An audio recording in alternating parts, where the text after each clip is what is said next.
আসলেন গোপীনাথের নিকটে, আর এখানেই রাত্রি যখন যাপন করছিলেন তখন আমাদের গোপাল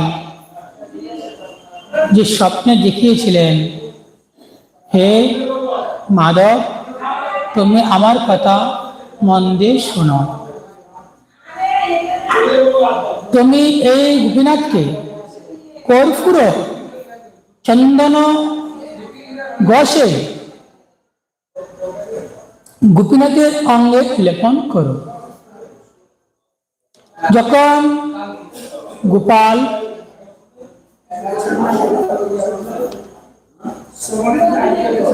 গোপাল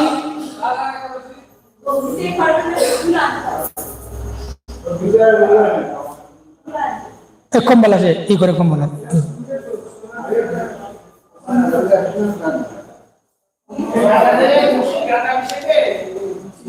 যখন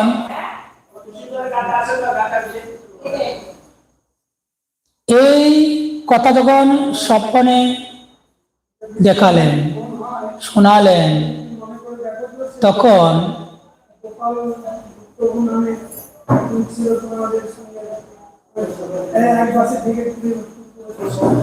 কি